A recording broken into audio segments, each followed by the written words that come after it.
Hi there and welcome back to my channel. I'm Desiree. If you're new here, I make videos and vlogs about my life here in France. So I did a previous video. If you haven't seen it, it is my toxic job story part 1. I'm gonna go ahead and just jump into part 2 right now and get it over with because I don't want to relive this toxic experience.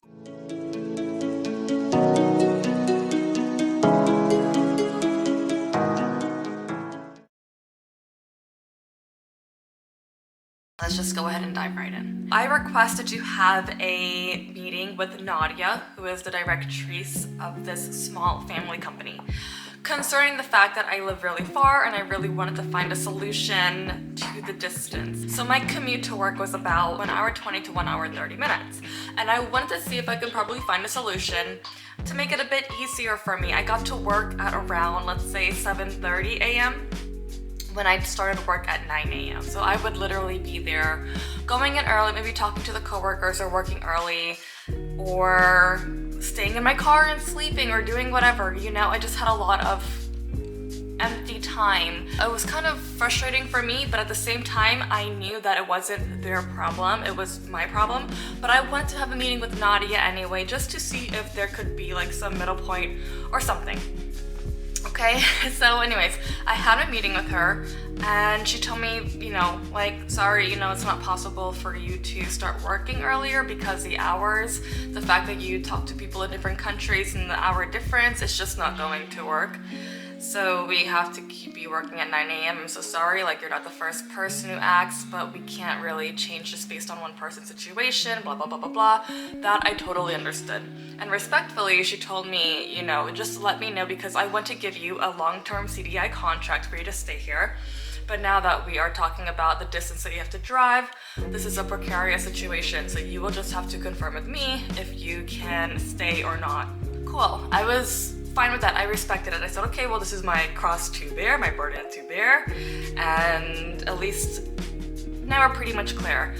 The conversation then veered into something that I thought was a bit inappropriate because she is a directrice of the company, and correct me if I'm wrong, but typically you're not really supposed to talk about another employee situation to a current employee. We did have another employee on the French team that was currently not in a good position with them, of course. Nobody ever is, and she took a sick leave and just wasn't going to come back. And Nadia then proceeded to say, you know, this person really wanted to grow in the company, become a manager on her team, but we couldn't give it to her because she asked too many questions. And I thought that we were close, like she did my hair all the time, and I just thought, okay, well, that's not really any of my business, which that also reminded me that she had any other employees that had extra skills. For example, the guy who worked in the stock team, John, he also had a small business on the side where he would breed and sell dogs, and so she would bring in her dog every now and then and have him go upstairs and give the dog a shower, clean it, and bring it back down and get back to work, you know, what his normal job was. Or where the girl on the French team, she was a hairdresser in the past, so she and her daughter, the office manager, would come in with their hair supplies. No, actually she brought her own hair supplies in, and they would go upstairs during the working hours and blow dry, straighten, curl their hair, and then go back to work, which I thought, well, whatever. Like, if they were fine doing it, but I had talked to both of them, they're like, oh, we hate that. We hate that. Like, we just want to come to work and do our jobs, but like, you can't tell them no because it's a small business and they're not going to be happy, and you don't want these people not to be happy. Weird. I come to work one day, you know, happy cherry, how I always am. Let's go team. And I'm filling up my water bottle, and the office manager, let's call her Mia, comes over to me and she's like, oh, hey, Desiree.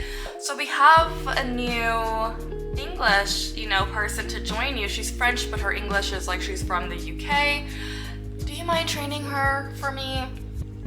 And I'm kind of caught off guard, but I'm happy because I'm like, you know what, this is an opportunity for me to, you know, do other things as well besides just my normal job. I can get into training and, you know, cool, whatever, why not? So I'm like, yeah, sure, but I have nothing prepared. Like, normally I would like to know in advance so that I, you know, can prepare myself and know what I want to cover and things like this. I'm very detail oriented and I like things to be a certain way, and to just spring that on me, it was like, I'm not even prepared, but fine, let me do this. So I go into the meeting room and I see my lovely now friend Lola. She was so sweet. And you know, I just, you know, go over everything with her. I showed her all the CRM and all the tools that she's going to use and how it works and product information, things like this. I set up her computer for her. These are all things that I should not be doing. Everybody that came before her, and for myself as well, you have Richard or Ron or the office manager setting up her email, setting up her computer, things like this. They did not care. They washed their hands of this girl. Nobody even introduced themselves. Nobody really said, hi, welcome, we're happy to have you. They led her to me, and I had to set up everything for her. And at one point she was like, wait a second, you're not the manager? Like, you don't get paid enough to do all this. You set up the entire English team. You have training materials. You set up all of the automatic emails for us. Like, you're going above and beyond like what you should even be doing, and you're not even getting paid for more. While we're working and things like this, where, you know, she's getting to the groove of things, we have another employee, another French employee come in new. She worked there for, I would say, about a good month or so. She got fired because she was accused of stealing the previous employee's little coffee that she left in her desk that she didn't care about. She was never gonna come back to get it. And she was also accused of asking too many questions. Whenever she would ask a question to the office manager, she would throw the book at her, say, look at it yourself, read it up yourself. I never actually been to a job where they say, especially in the beginning, don't ask any questions. That's what you're supposed to do. In fact, they say ask as many questions as you want. There are no stupid questions. This job, you ask too many questions, you get fired. So here comes Black Friday. This is where everything blew up for us. People will order a big order. They will place an order for a lot of product, basically. And most of the time, they didn't even know that they were ordering that much product. I will get into that later. So we ship to the UK. When you ship to the UK, you have customs. When we ship something and don't do anything about it, they will have to pay the price that they paid to us for the product, plus extra money to get their package out from the post office. We're talking about an extra £100 added on, an extra £50 added on. So you know what we have to do? Go in and manually change all of those custom declaration forms, separate orders, and these are things that sound simple but take hours and hours. Like, I literally made a system for us and made a schedule. Like, I would have daily meetings and say, okay, you do this, you work on this, and you work on this, to make sure that we're getting everything done. And I'm constantly checking back in with the directories or whoever, just to make sure that we are doing things right. Because when you're dealing with customs, you cannot just put whatever you want to, because if they catch you lying or not telling the truth, that company can face penalties and have to pay extra money. So it's very serious. We have no meaning on how to prepare for Black Friday and the steps that we're going to follow. And mind you, it's all of our first Black Friday. I've never done a Black Friday before. I have no idea how it goes. So we continue operating the same way that we did when it was not Black Friday. Mia, the office manager, we print out all these tickets on Monday, and we have so many tickets. We print out so many. We send off the ones that are just fine, but we still have a lot that need to be changed, separated, you know, modified, whatever. I am told by Mia, leave the tickets alone, put them to the side and don't touch them. And I'm like, wait, what? Like, these have to go out. Like, we're on a time limit thing here. Like, these tickets cannot just sit here. They need to go out and be taken care of. Otherwise, we're gonna print tickets again on Wednesday and it's going to pile up and have us, you know, even more work for us. No, Richard or Ron, they're just gonna have to look at it for something, you know, to see how many orders we're getting for Black Friday. I leave it alone. Comes Tuesday, I'm getting worried. I get a few tickets. I start, you know, I don't want her to really see because I'm trying to get this stuff out. And she comes over, she's like, oh yeah, no, don't worry about that. Just focus on the other things and just leave those tickets there. Piling up tickets, piling up orders that people are not getting. This is delaying it even more. Here comes Wednesday and Nadia, her mother, the directrice, comes over and she's like, what are all of these tickets doing here? What are you guys doing? And I'm so confused. Excuse me, but your daughter who you spend every day with, you work with, you live with, you eat with, told us to leave these alone. What are you talking about? And she's talking to us like we made that decision. Okay, so she freaks out and we're confused. We stop everything. So Ça va pas. That's what she's saying, ça va pas. And then we get a Skype message like 5 minutes after from her son saying, ça va pas, we have to have a meeting. Later that afternoon, we have a meeting. And in that meeting, I took a pen and a paper because I want to be clear. This meeting was not meant to be clear in anything. This meeting was to, in a way, demean us and just tell us you're doing bad, but not really be clear on how to do good, right? That's the point of meetings, to be on the same page as a team, not to bring your team down. And so he's telling me, why are all these tickets left to the side? I said, well, your sister told us to put them to the side because you needed to do something with it. And he looked so confused, so bewildered. He's like, oh, wait, what? Why would she say that?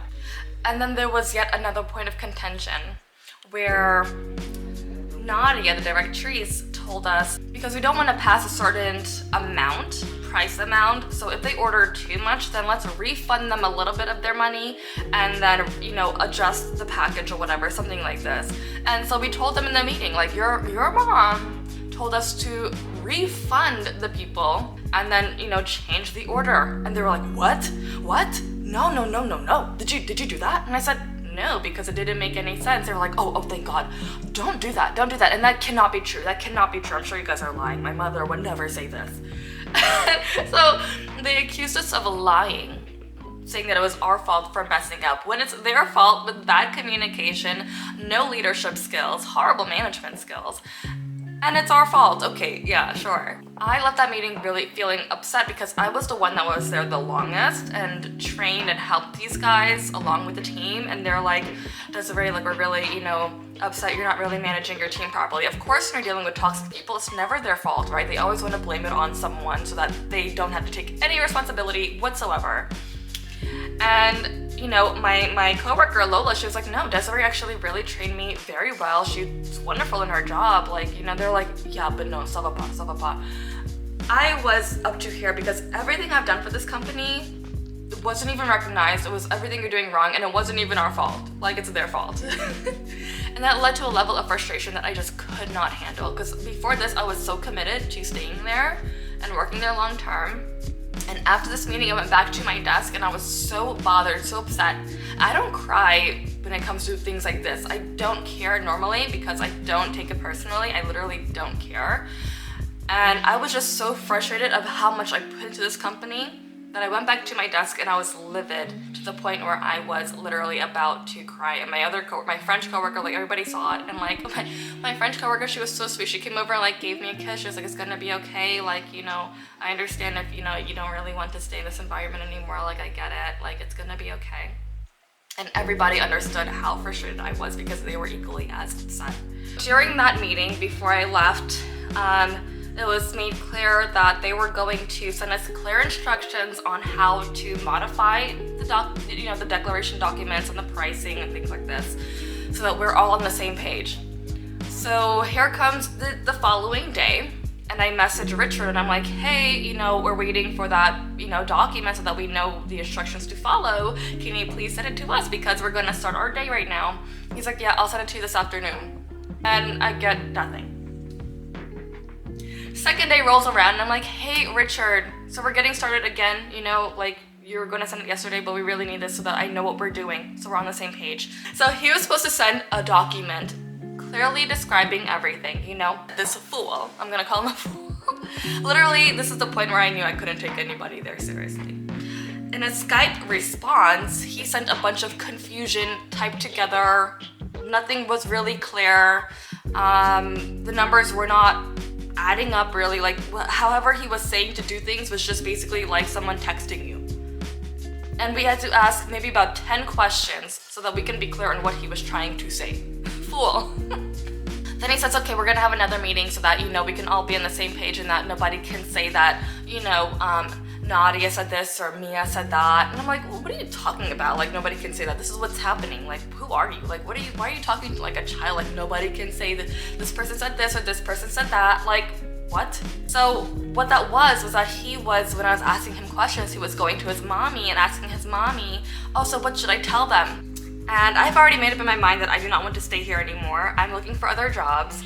I actually have another job that I'm interested in that has contacted me, like sent me an email requesting, when I can meet. within like a specific time, so they can only really meet the same hours that I was working. So I told them you can give me a call around 3 p.m. and I'll just go in the meeting room and take it really quick. I sent a quick Skype message while I was at work to Lola to translate something for me. I was asking her, hey, can you translate, like, I'm available around 3:15 p.m. You can give me a call. And then, you know, that was that. So 3:15 rolls around, I go into the meeting room, and right when I pick up the phone, about 1 minute in, Ron comes downstairs, right into the meeting room, right in front of me, and I'm like, this is an important phone call, can you wait? And he's like, no, I can't wait. So I said, fine, I'm so sorry, I'll call you right back. The phone call lasted for 1 minute. I go upstairs with Ron, so his mom comes in, and he's like, so do you know why you're here? And I'm like, yeah. He said, well, why are you here? I said, well, you brought me here. Why don't you tell me? Speak directly. And he's like, he sits up. He's like, oh, wow, I wasn't expecting this. Oh, okay. Well, you know that you're using company, you're using the company computer. We can see what you're doing. I don't know. I came in today and I said, let me just see what Desiree is doing. I never do this. I said, today, let me just see what Desiree is doing. So I go on and see that you're sending a message to Lola about an interview that you have for another company at 3 p.m. Basically saying that that's like not okay. That's like not being loyal to the company by looking for another job while I'm at work. I said, yeah, that's what I did. I had a phone call, important phone call for another company. Like my contract's almost over. I literally have 1 month left. And if you want to fire me for that, fire me, but I'm not going to quit. I know if I quit, I don't have the right to show match just in case I need it. But if you fire me, then I'm good and I don't want to be here, and win-win. And so I really think that he was so surprised at my reaction. I think that he was expecting to be like intimidating, because he said, you're so rude. Like you're the one that did something wrong here. Why are you acting like this? And I said, yeah, well, guess what? I'm not going to get on my knees and say sorry for anything. So if you want to fire me, go ahead and fire me. It is what it is. In that meeting, I'm told that he's going to force me to take the rest of my CP days, which is vacation days. And I said, I don't know if that's a thing. And he says, well, like you need to go back to work. And I said, okay, well, do I come back to work tomorrow? Because you're talking to me like you don't want me to be here anymore. Do I come back to work tomorrow? He's like, oh, I don't know. I will make a decision by the end of the day. I had about an hour and a half left of the work day, and I was so upset that he cut my phone call. Let me just make it clear right here. We have meeting rooms, and it is not out of the normal for people to take personal phone calls. This is something that I've done before, like in the first 6 months that I worked there, and mind you, I've had 2 6-month contracts. So if it was a really big deal or a faux grave to do that, you would think that I wouldn't have another 6-month work contract with them. They were making something up. So I called immediately a doctor to have an appointment for the next day, for Friday, to put me on a rectomality. I had every intention of going back to work on Monday, because I'm like, I don't think that they can force me to take CP days. I really think they're trying to set me up to abandon my post and make something up. If it's not written down, then I don't believe it. I'm not going to follow it. It needs to be written down somewhere. Friday afternoon, Lola messages me because she's the only one on the team right now that goes into the office. And she tells me when I came in, it was like madness. Like Mia came in with like bags under her eyes, dark, just looking a mess, like angry. And she tells everybody, let's have a meeting. I can't believe Desiree wasn't loyal to the company. I can't believe that she wasn't, doing her work and trying to look for other jobs while she was working here. I'm so disappointed. I'm so disappointed. And like she was talking like I was always like a bad employee to all the other coworkers in the big meeting. So not professional and incredibly inappropriate. And she was like going against them, saying, we're gonna be watching you guys now. Every one of you, we're gonna be watching you. We were nice to you, but now we're gonna really, make you guys do more work. No phones anymore. If you're late, you get a blame. You get like a point against you. If we catch you on your phone, you get another point against you. When you have 3 points, you're fired. And she's like, we're gonna make you do more work because we were so nice. So now you have to do a bunch of decline calls. You have to call people that already ordered and tell them to order some more. Like the most ridiculous thing I've ever heard. So anyways, when I heard this, I was like, yeah, there's no way I'm coming back to this joke of a company. I go right back to my doctor Monday morning and I explain to her the situation, everything. And she's like, yeah, you're not going back there. I'm gonna give you a 3-week arrêt de travail. When in 3 weeks, come back and do the remaining 2 weeks because it was just too long of a period to do the arrêt de travail. or work stoppage. I send that into them, and then I get a email from Ron that Monday or Tuesday saying, you're on the forced CP days, so this arrêt de travail isn't valid, and that I still have to come to the meeting that they scheduled for in 2 weeks. And I'm like, I don't know that that's true. So I had a lawyer. There was a girl that we knew that was a lawyer, and she was like, that's not legal. A company cannot force you to take CP days or vacation days. They have to give you at least a 1 month notice. And so she literally wrote an entire email, including the law and exactly what that code was. And it was clear that it was from a lawyer, and I emailed it to them. And I didn't get any response, nothing. But now they had no choice but to pay me those vacation days that they did not want to pay me. Let's fast forward, because here comes my convocation or meeting day. This was honestly the craziest experience that I've ever had. So I go in there, and I already know that they're trying to trap me. I know that they're recording me. And so I'm recording them. And in the meeting, he gives me permission to record him. He says, I know you're probably recording me, go ahead, record me, you know, whatever. And they're like, okay, explain to us what happened that day. And I'm like, yeah, so I was working like I normally work. I've trained everybody here. I'm always very productive. I've never had one meeting with you guys ever, never had any disciplinary anything with you guys. I've always been nothing but amazing. And now you find a faux grab with me because my contract is coming to an end and you don't want to pay me my IFM, my bonus, my 10%, you know, bonus. And I took a personal call in the meeting room, and they were like so upset that I wasn't telling them that what they wanted to hear about the fact that, oh yeah, I was doing another interview, I wasn't being productive, and like whatever, all this stuff. I'm like, no, I'm not going to say that because it's not true. And so there's, honestly, I can't even say everything that was said, but it was just like yelling out of control. They were saying, well, speak French. I said, I don't have to speak French. You hired me for an English position, so I'm going to speak English with you. They were like yelling and just being aggressive, and I'm like, this is workplace harassment. Do not talk to me like that. This is workplace harassment. You need to sit down and act professional. Like, stop all of this dramatic, you know, whatever you're doing. Move on to the next thing. I've answered your question. I've already explained to you what happened. And then I got to a point where they had nothing else to say because I had a hat on, and the guy was like, and you're wearing a hat inside, you're disrespecting the workplace. I said, I don't care if I'm disrespecting the workplace. I'm going to wear it. I'm not taking it off. And he said, well, if you don't take it off, you can leave. I said, oh, I can leave? Oh, I can leave if I don't take this hat off? I can leave, right? And he's like, yes, you can leave if you don't take your hat off. I said, okay, meeting over, I'm leaving, bye. And I think that made them even more upset because they could really see that I did not care. I did not take them seriously. I don't take anybody seriously that's like aggressive, like doesn't know how to communicate. I think it's a joke. And I was laughing at them, you know, and I thought it was ridiculous. And so while I'm leaving, they're like, okay, you're gonna receive a letter in the mail, and it's probably going to be blah, blah, blah, and basically saying that I'm probably going to get fired. I'm like, okay, bisous, bye, you're so miserable. You know, smile a little bit more, like life isn't that hard, you know, bisous. And I took my entry card and I threw it on the ground. I didn't even care. So that was a total mess. I recorded the entire thing and I showed it to my boyfriend, and he was livid at how they were speaking. And I didn't go alone, mind you. I had a coworker with me to be a witness and to write down what they were saying. And I think he was traumatized. I think that this guy literally couldn't believe what just happened. My boyfriend was so upset because he couldn't be there. Now, mind you, I'm still on arrêt de maladie. I'm on arrêt de travail, work stoppage. So the following week, they have a doctor come. He's from a company called Medica Partner.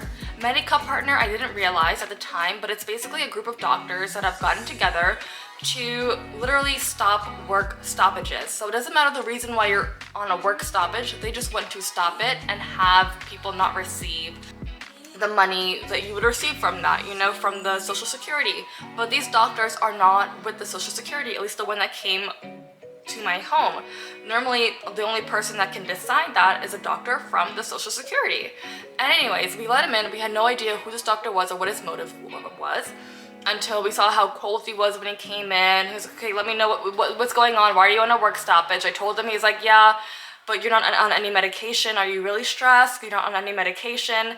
And you know, it's justified, but you can go back to work on Monday. He came on like a Friday. You can go back to work on Monday, it's fine. And Aurelian my boyfriend was getting so upset at him. Actually, he had no right to say if I could go back to work or not. His main purpose was to get my company to not pay me my IFM, or to go along with whatever they were going along with. On Monday, the following Monday, I then got a letter in the mail from my company saying that, you know, they made a decision to let me go and that my last day was the end of December.